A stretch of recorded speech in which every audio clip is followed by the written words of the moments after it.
बिहार में जातीय जनगणना को लेकर पटना हाईकोर्ट ने बड़ा फैसला दिया है। जातीय जनगणना पर लगी रोक को पटना हाईकोर्ट ने हटा लिया है।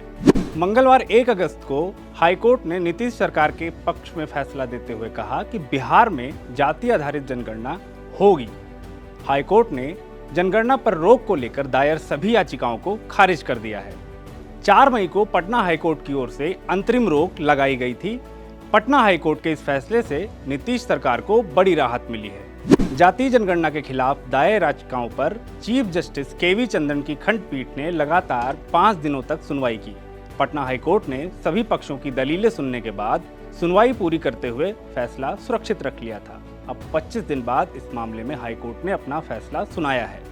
याचिकाकर्ता वकील दीनो कुमार ने कहा कि अब हम सुप्रीम कोर्ट का रुख करेंगे। बिहार सरकार को जातीय जनगणना कराने का अधिकार नहीं है।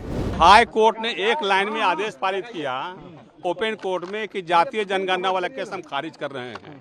अब उसके बाद हम लोग कॉपी नहीं मिली है, हम लोग जजमेंट कॉपी नहीं देखे हैं। जजमेंट की कॉपी देखने और बताएंगे कि हाईकोर्ट ने क्यों ऐसा आदेश पारित किया। जब हाईकोर्ट ने पहले आदेश पारित किया था कि स्टेट को कॉम्पिटेंस नहीं है कास्ट में सर्वे करने का, एक तरह से सेंसस कर रही है। अब हाईकोर्ट का क्या जजमेंट आया, जजमेंट पर देखेंगे। लेकिन मेरे क्लाइंट का जो इंस्ट्रक्शन है, इसके इस जजमेंट के अगेंस्ट हम लोग सुप्रीम कोर्ट दायर करेंगे। सारी याचिकाएं खारिज कर सारी याचिकाएं खारिज कर दे, सारी याचिकाएं खारिज कर दी। मतलब ये कि एक लाइन में अगर कहा जाए कि फिर से बिहार में जातीय जनगणना होगी निश्चित रूप से इस फैसले के बाद। सरकार की क्या दलील थी सर, आपने जो दलील दी थी क्या वो नहीं टिकी? अभी जजमेंट हम लोग नहीं देखे हैं, इसलिए उसके बारे में कुछ नहीं बोल सकते। जजमेंट है कुछ नहीं देखे हैं। नहीं सरकार, लेकिन अब आगे अधिवक्ता ने क्या दलील दी सरकार? हम लोग का मुख्य दलील जो था कि बिहार सरकार को पावर नहीं है, जो कास्ट में सेंसस कर रही है। एक तरह से ये सेंसस का काम है जो भारत सरकार का है। इसी बिंदु पर पहले पटना हाईकोर्ट ने रोक लगाई थी कि नहीं, ये जो प्रावधान जो है तो भारत सरकार को है। अब फाइनल जजमेंट में हाईकोर्ट ने रिजेक्ट कर दिया, तो हम लोग को जजमेंट देखने के बाद ही बताएंगे कि हाईकोर्ट ने क्या कारण दिया है। क्या लगता है कि जो सरकारी वकील थे उनकी दलील कहीं न कहीं हाँ, निश्चित रूप से सुप्रीम कोर्ट जाएंगे? निश्चित रूप से। आपको बता दें कि जाति आधारित जनगणना पर रोक की मांग को लेकर कुल 6 याचिका दायर की गई थी। सभी याचिकाएं खारिज हो गई हैं। याचिका में कहा गया था कि बिहार सरकार के पास इस सर्वे को कराने का अधिकार नहीं है। ऐसा करके सरकार संविधान का उल्लंघन कर रही है। जातीय जनगणना में लोगों की जाति के साथ साथ उनके कामकाज, उनकी योग्यता का जो ब्यौरा लिया जा रहा है, ये गोपनीयता के अधिकार का हनन है। जातीय जनगणना पर खर्च हो रहे 500 करोड़ रुपए भी टैक्स के पैसों की बर्बादी है। याचिकाकर्ताओं ने जातीय जनगणना पर रोक की मांग की थी। सरकार का पक्ष महाधिवक्ता पीके शाही कोर्ट में रख रहे थे।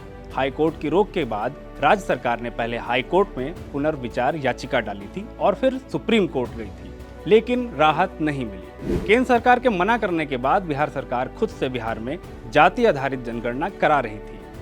हाईकोर्ट के फैसले के बाद डिप्टी सीएम तेजस्वी यादव की प्रतिक्रिया भी आ गई।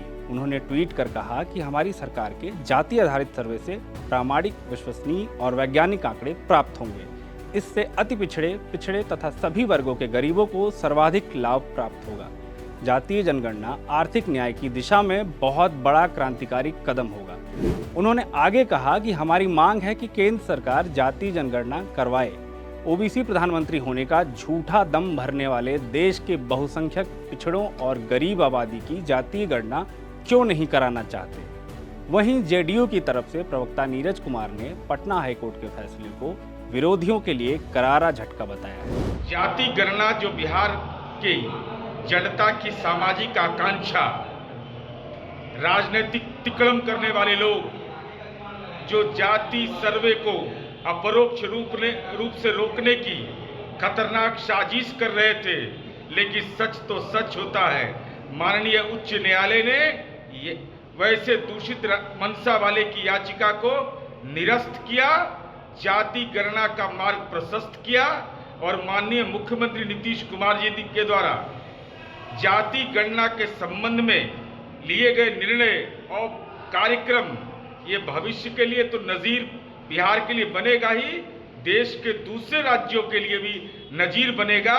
और वैसे लोग जो जनगणना के भी पक्ष में नहीं है, आज सामाजिक आर्थिक गणना करके सर्वे करके बिहार एक नजीर पेश करेगा।